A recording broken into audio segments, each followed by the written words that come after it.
Hey everybody, I'm Ben John, the rugby trainer, and today I'm going to share with you a crucial tip that's going to help elevate your spin pass to a pro level. I'll be sharing with you a secret that all the top pro players do, and at the end of this video, you'll be on your way to mastering it too.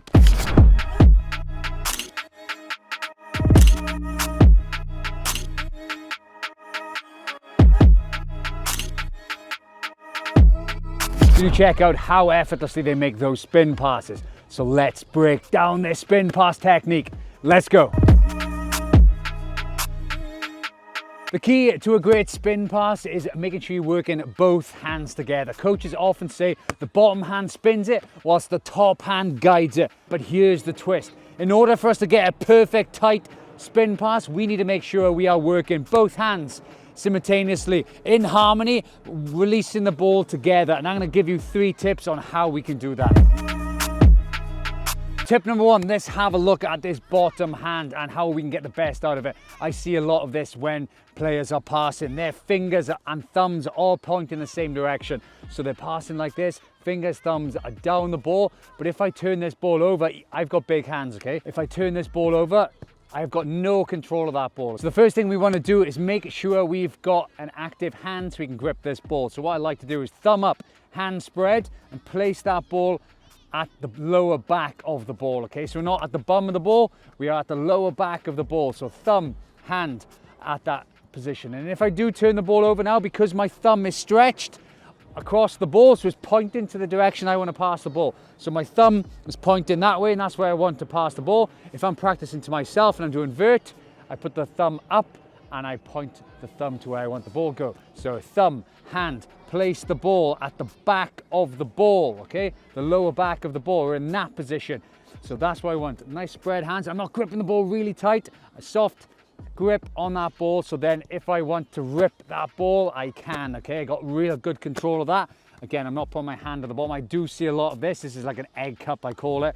Hands at the bottom of the ball. And we try to get a perfect spin like this, especially if you do one-handed drills. So again, tip number 1, thumb, hand, place, and then that thumb then points to where you want that ball to go. Thumb to the target. That's tip number 1. So tip number 2 is our top hand. What do we do with our top hand? Does it guide? What else does it do? Your coach is right to start with. The top hand, yes, it does guide where we want this ball to go. But as you are punching this ball through to the target and you're guiding with your top hand, I want to think about pinching this ball as well, okay, to help the spin, to aid the spin, to aid what that bottom hand is doing. That bottom hand is turning over and pointing to that target. Whilst that is happening, this top hand is pinching the ball, okay, pinching that ball with a spin. So the position I want, thumb, hand at the bottom of the ball. So that thumb now is pointing to where I wanted to go. That thumb is pointing to you. This top hand then, find where is most comfortable on the ball. I like to have it, say this rhino ball, I like to have it on the O of the rhino ball there, okay? But it is going on this 90-degree angle. This angle here, my thumb's going across, all my fingers are on the ball, my thumb is nice and spread, and as I release the ball, what I'm doing with this top hand is pinching, okay? So pinch and guide. So as it's coming through to you, I pinch and I guide. So I'm pinching. And over time, you want to strengthen this pinch up, and that's what's going to get a lot more spin through this ball, okay? So pinching this ball, as you can see there, you can see my thumb going down the ball, okay? Rolling down that ball, and that's aiding the spin, and that's gonna lead us nicely on to tip number 3. So tip number 2, guide and pinch. Guide and pinch, guide and pinch. That's the top hand. So tip number 3 is making sure both bottom hand and top hand are working together. Like I said, we do still want to guide our hands to start with to where we want that ball to go. So I want to punch through the ball. Even when we do these drills now that I'm going to show you, or this drill I'm going to show you, I still want those hands finishing together.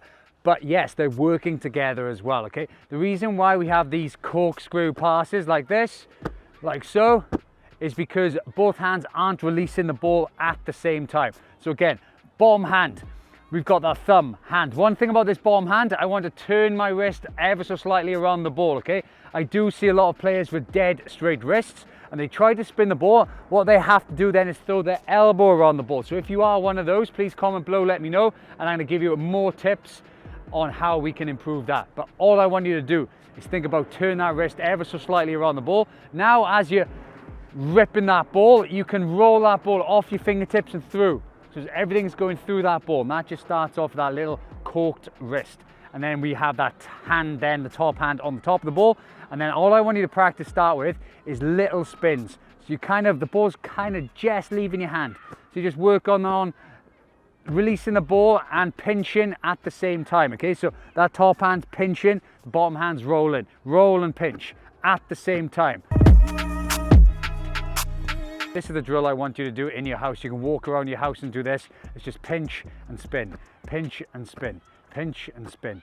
Once you get a little bit more confident, you can go a little bit higher. Notice my hands then finish together. So as I'm ripping that ball with my bottom hand, I'm pinching with my top, and then they're finishing together. They're going through the ball. So all the energy that I transfer when I start moving, it's going through the ball. So pinch, spin, pinch and roll and through. Everything pinch, roll, through, okay? If you are new to this, take your time in these reps. Thumb, hand, hand, pinch. Thumb, hand, hand, pinch. So this is the drill. Thumb, hand to the bottom of the ball. Cork that wrist ever so slightly. Top hand then. With this top hand, like I said, you can put it anywhere up the top of the ball, wherever you feel most comfortable. I like it on the O of the rhino. There, roll. There, roll. Going through the ball, finishing with those hands together. This is the drill. Comment below if you can do this, and I want you to practice then off both hands, okay? One hand might feel slightly different to the other, but I want you to practice, okay? This is the 3 tips put into practice. But if you want further training, further drills, I've just put together a passing masterclass. I've released it a few months ago. Players have seen a significant difference from youngsters all the way up to some of the elite level. Make sure you get your hands in it now, okay? So buy my passing masterclass. You can click the link up here, and it's going to level up your pass. It's a 1-hour session that you can do on your own that's going to skyrocket your pass, adding these tips to it, okay? So if you want to improve your weak hand pass, you want to improve your passing altogether, get your hands on that. And hopefully you enjoyed this video. Hopefully it helped you. Please subscribe to my channel, share this with your mates, and I look forward to seeing you in my academy when you purchase my masterclass. It'd be great to see you in there, okay? That's my online rugby academy. It's got players worldwide in there, and I'm helping every player in there get better and better and better every week, okay? So thanks again. I'm Ben John, the rugby trainer. See you next time.